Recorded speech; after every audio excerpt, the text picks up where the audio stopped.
관계를 원하기 때문에 서로가 같이 무시하는 전략을 쓰면 오히려 더 빨리 관계가 개선이 될 수가 있는데. 안녕하세요. 오늘도 대한민국의 영원한 여군장교이고 싶은 김정아입니다. 총서! 오늘도 시청해주시는 구독자분들, 시청자분들 진심으로 감사합니다.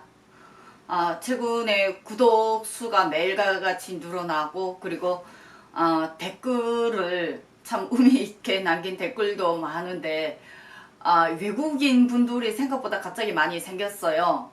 그 이유가 요 얼마 전에 제가 티플이라는 유튜브에 가서 북한군 군복을 입고 촬영한 그 영상들이 지금 조회수가 10만 가까이 되면서 유튜브 홈페이지에 보면 커뮤니티 칸이 있는데, 그 커뮤니티 칸에다가, 소통 칸에다가 제가 영상 2개를 다 올렸습니다. 못 보신 분들은 거기 들어가 좀 보시고, 그 영상 때문에 지금 외국인 분들이 제 영상에, 제 유튜브에 지금 갑자기 좀 많아지셔가지고 외국 영어가 엄청 많이 댓글이 많이 달렸습니다. 그래서 이제는 영어도 제가 많이 배워야 되나 이런 생각도 많이 하고요. 나중에 조금 여유가 되면 지금까지 올린 영상을 영문으로 한번 번역을 해서 올려놓는 것도 꼭 필요하겠다 그런 생각이 듭니다. 어쨌든 많이 사랑해 주셔서 너무 감사하고요. 앞으로도 더 좋은 방송으로 여러분들을 찾아뵙도록 하겠습니다. 오늘 이 시간에는 북한이 당창건 75도를 맞으며 SLBM을 발사할 가능성이 높아졌다는 이러한 기사들이 속속 나와가지고 제가 그 기사를, 3개의 기사를 제가 종합을 해서 한번 분석해 드리도록 하겠습니다. 먼저 첫 번째 제가 소개해 드릴 기사는 이 세 기사 모두 자유아시아 방송이 연속 내놓은 기사입니다. 자유아시아 방송이 9월 14일 날 한국 국방부 장관 후보자가 바로 북한이 10월 SLBM 발사 가능성이 낮다라고 발표한 기사를 제가 먼저 소개해 드리겠습니다. 이 기사 같은 경우에는 지금 한국 국방부 장관 후보자가 북한 노동당 창건 75주년인 다음 달 10월 10일 맞춰 SLBM 즉 잠수함 발사 탄도미사일 쏠 가능성이 낮다고 밝혔습니다. 국방부 장관 후보자는 14일 현재 SLBM이 즉 잠수함 발사 탄도미사일 발사 임박 직후는 식별되지 않고 있으며 관련 동향을 예시 주의한다고 밝혔고, 인사청문회를 앞두고 제출한 서면 질의 답변서에서도 북한이 당 창건 다음 달 10일인 SLBM 시험 발사 가능성은 준비 기간을 고려할 때 낮은 것으로 판단된다고 설명했습니다. 그런데 이 기사에서 뭐라고 밝혔냐면, 소욱, 이번에 국방부 장관 후보자 이름이 소욱이죠. 이 소욱이라는 이분이 발표 그 바로 밑에다 뭐라고 썼냐면, 앞서 미국의 전략국제연구소인 지난 4일과 9일 한경남도 신포조선소를 촬영한 위성사진에서 수중발사 시험에 쓰이는 예인선과 유사한 선박, 전박지 인근의 미확인 차량 등 잠수함 발사 탄도미사일 시험 준비 가능성을 암시하는 징후가 포착된다고 밝힌 바 있습니다. 그런데 우리 대한민국의 지금 서욱 국방부 장관 후보자는 발사 가능성이 상당히 낮다라고 분명히 발표를 했습니다.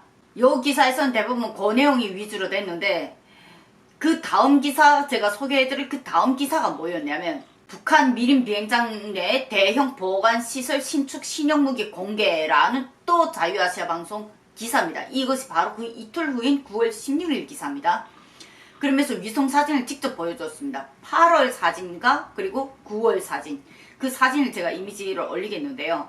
이 기사에서는 북한 정보통신 전문 사이트 노스코리아 테크의 마틴 윌리엄스 대표는 15일 미국 북한 전문 매체 38로스에 거제한 보고서에서 최근 위성 사진에서 미림 비행장 내 대형 보관 시설을 새로 발견했다고 했습니다.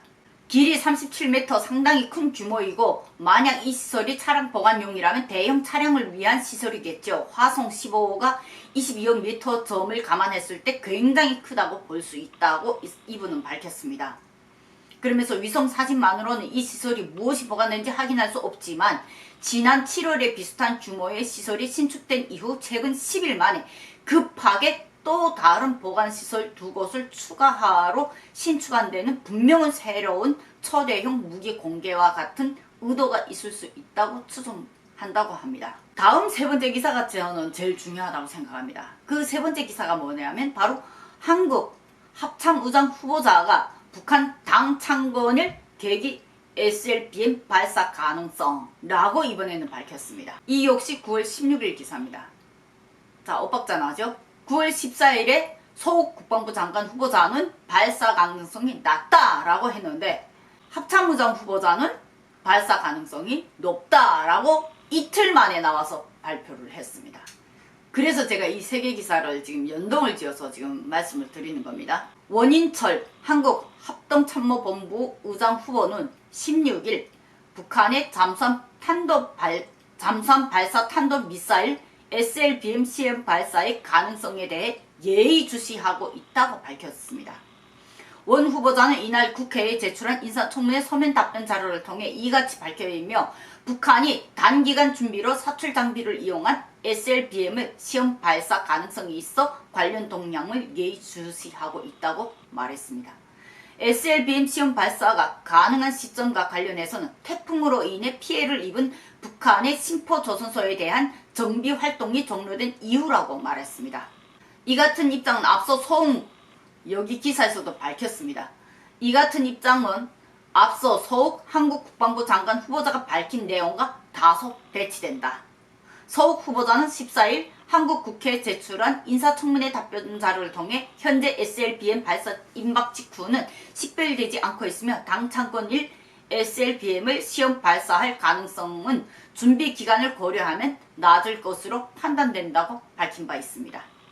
이에 따라 북한의 SLBM 시험 발사와 관련한 새로운 동향이 포착된 것 아니냐는 관측이 제기되며 이와 관련해 미국의 북한 전문 매체 38로스는 현재 시간으로 15일 온라인상에 거제한 위정사진을 분석 자료를 통해 북한의 한경남도 심포 조선소의 SLBM 수중 발사 시험용 바지선 모습이 보이지 않는다고 밝혔습니다. 기사 마지막 분에 뭐라고 지금 또 나오냐면 서욱 한국 국방부 장관 후보자는 북한의 군사적 위협은 현실적인 위협이라고 생각한다 라고 밝혔고 특히 북한이 도발 감행하면 항공기를 동원한 폭격을 할 것이라는 김관진 전 한국 국방부 장관의 지난 2010년 발언에 대해 동의하냐는 질문에 북한이 도발한다면 그렇게 해야 한다고 답했습니다.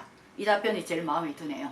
제가 대한민국 입국해서 국방부 장관들 중에 가장 북한에 강력하게 대응했던 분은 김관진 국방부 장관이라고 저는 생각합니다. 그분만큼 안보관이 투철한 분은 없는 것 같아요. 그래서 제일 존경합니다. 한미동맹에 대해서는 자유민주주의, 시장경제 등의 가치를 공유하는 군사동맹 이상의 관계라는 점을 분명히 하면서 전시작전 통제권의 전환도 한미동맹을 기반으로 이루어진다고 말했습니다. 한미동맹에 대한 이번에 장관 후보자의 발언이 대한민국 안보에 좀 큰 영향이 미쳤으면 좋겠습니다. 이게 현실이 가능성이 됐으면 좋겠습니다. 어떠한 정치에 휘둘리지 않고. 그래서 저는 계속 말합니다. 안보가 정치에 휘둘리면 안 된다고. 안보는 굳건히 어떤 정권이 바뀌더라도 우리가 주적으로 목표한 그 목표를 향해서 대한민국 국민의 안전을 지키는 것이 안보의 기본 임무지 않습니까? 그것만큼은 저는 흔들리지 말았으면 좋겠습니다. 어떤 분은 제가 유튜브 방송 첫 시작하는 그 소개 영상에서 안보가 정치에 휘둘리면 안 된다라고 말했더니 어떤 분이 거기다 댓글에다가 안보가 정치에 휘둘리지만 이 황당한 소리를 하니 뭐라고 좀 한 말 써놨더라고요. 저는 상당히 견해를 바꿔 합니다. 안보는 진보든 보수든 어떠한 정치 성향을 떠나서 정말 대한민국 국민이라면 정말로 대한민국을 사랑하는 국민이라면 안보만큼은 투철해야 된다. 이거에 대한 저의 견해는 절대로 변하지 않습니다. 공산주의 사회에서 살아봤기 때문에 누구보다도 자유민주주의 체제의 소중함을 알기 때문에 저의 이런 고집스러운 그런 안보관이 있는 것 같습니다. 많은 분들이 시청을 하실 때 제가 방송 뒤끝에 항상 안보 문제를 언급하는 부분이 거슬리는 분도 있겠지만 또 반가운 분들도 있겠죠. 그러나 거슬린다고 생각하시는 분들에게는 그런 말씀을 해주고 싶습니다. 탈북민이기 전에 저는 현재 대한민국 국민입니다. 그렇기 때문에 대한민국 안전, 9살 내 아들, 누구보다도 내 목숨처럼 사랑하는 그 아이의 미래를 생각할 때 대한민국의 안보를 제가 걱정 안 한다면 그거는 엄마가 아니라고 생각합니다. 북한이 지금 한미 훈련을 가지고 계속 남북 군사 합의에 위배된다라는 이런 주장을 밝히는데 우리 정부가 조금 더 강력한 주장을 내밀었으면 좋겠고, 한미 동맹은 대한민국을 지켜주고 대한민국의 안보가 튼튼하기 위해서는 한미 동맹이 튼튼해야 된다는 그러한 의견도 저는 역시 변하지 않습니다. 오늘 이렇게 북한이 지금 당창건 75도를 맞으면서 SLBM이라는 지금 또 다른 무리수 군사 도발을 할지, 그들이 잠수함 발사, 미사일 발사 시험도 결국은 우리 대한민국에는 우리 안보를 위협하는 군사 도발에 지나지 않죠. 그러한 문제를 과연 현 정부가 조금 현명하게 판단하고 아직도 계속 대북 지원, 북한과의 어떠한 협의가 가능할 것이라고 기대하는 그 부분 자체가 좀 환상이 아닐까라는 생각이 듭니다. 패는 이미 건너갔다고 생각합니다. 저는 이럴 때는 완전히 다른 방향으로 북한이 이제는 대한민국의 말을 거짓 무시하고 있습니다. 지금 현 정부의 말을 거짓 무시하고 있는데, 그런 무시를 당하면서까지 왜 계속 우리가 제스처를 해야 되나요? 전 그건 아니라고 보거든요. 상대가 무시를 할 때는 우리도 같이 무시하는 전략이 오히려 반응이 온다고 생각합니다. 바꿔놓고 생각해 보십시오. 북한은 분명히 원하는 게 있습니다. 그런데 우리가 계속 다가갑니다. 원하는 게 있는데 상대가 나를 필요해서 계속 다가온다 이러면 이 사람은 더 고집 쓸 수밖에 없어요. 절대로 여기선 대화가 안 됩니다. 그러면 북한이 계속 고집을 쓸 때 우리는 어떻게 해야 된다? 우리도 북한이 대한민국을 무시하는 전략을 쓰면 우리도 함께 무시하는 전략을 써야 이게 나중에 서로가, 어차피 서로가 서로를 원합니다. 서로가 서로의 관계를 원하기 때문에 서로가 같이 무시하는 전략을 쓰면 오히려 더 빨리 관계가 개선이 될 수가 있는데 답답합니다. 남북한 관계 문제에 대해서는 뭐 저도 많이 부족합니다. 너무 전문가라고 할 수도 없고, 그렇지만 대한민국 정치를 잘 모르고 어떠한 정책적 문제를 아직 많이 부족한 지식이지만 북한의 전략을 아는 이상은 지금까지 대한민국 와서 10년 넘게 살면서 북한이 남북관계 문제에서 어떻게 행동했는가를 내 눈으로 직접 본 세월이 이젠 10년이고, 그동안 그 내용을 좀 공부했고, 북한에서 그 체제의 전법과 그 체제에서 교육 방식, 그 체제에서 이런 식의 어떻게 북한이 우리에게 교육했는가, 이걸 아는 제 입장에서는 북한이 무시 전략할 때 우리도 함께 무시 전략을 하라라는 권고를 해드리고 싶습니다. 오늘 방송 여기까지 마치도록 하겠습니다. 오늘도 시청해주신 구독자분들, 시청자분들, 해외에 계시는 외국인분들 진심으로 감사합니다. 김정아TV 구독, 좋아요, 알람, 댓글로 많이 응원해 주시기 바랍니다. 오늘도 대한민국의 영원한 요군 장교이고 싶은 김정아였습니다. 총!